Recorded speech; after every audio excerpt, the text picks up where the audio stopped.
आप सभी भक्तों को राधे राधे। ओम श्री गणेशाय नमः।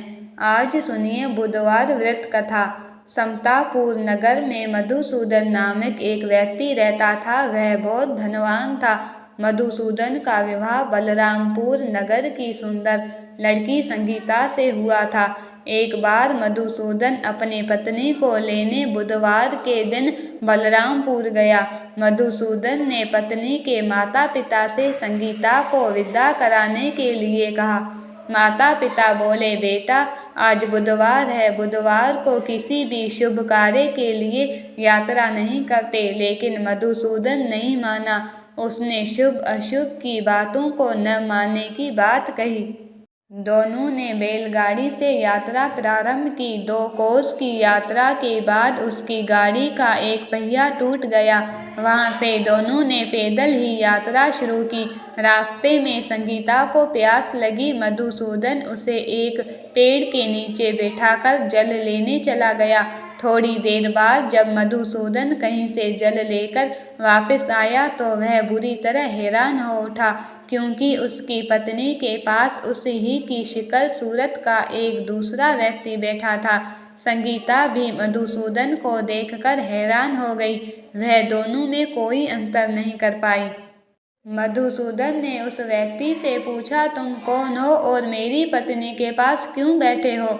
मधुसूदन की बात सुनकर उस व्यक्ति ने कहा, अरे भाई, ये मेरी पत्नी संगीता है। मैं अपनी पत्नी को ससुराल से विदा करा कर लाया हूँ।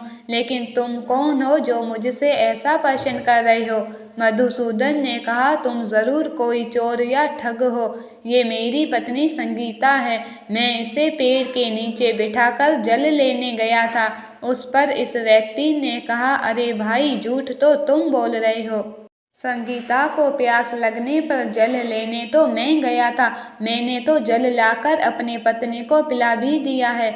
अब तुम चुपचाप यहाँ से चलते बनो, नहीं तो किसी सिपाही को बुलाकर तुम्हें पकड़वा दूंगा। दोनों एक दूसरे से लड़ने लगे। उन्हें लड़ते देख बहुत से लोग वहां एकत्रित हो गए। नगर के कुछ सिपाही भी वहां आ गए। सिपाही इन दोनों को पकड़कर राजा के पास ले गए। सारी कहानी सुनकर राजा भी कोई निर्णय नहीं कर पाया। संगीता भी इन दोनों में से अपने वास्तविक पति को नहीं पहचान। राजा ने दोनों को कारागार में डाल देने के लिए कहा। राजा के फैसले पर असली मधुसूदन भयभीत हो उठा। तभी आकाशवाणी हुई, मधुसूदन, तूने संगीता के माता पिता की बात नहीं मानी और बुधवार के दिन अपने ससुराल से प्रस्थान किया। ये सब भगवान बुद्धदेव के प्रकोप से हो रहा है। मधुसूदन ने भगवान बुद्धदेव से प्रार्थना की कि हे भगवान बुद्धदेव, मुझे क्षमा कर दीजिए। मुझसे बहुत बड़ी गलती हुई है। भविष्य में अब कभी बुधवार के दिन यात्रा नहीं करूँगा और सदैव बुधवार को आपका व्रत किया करूँगा।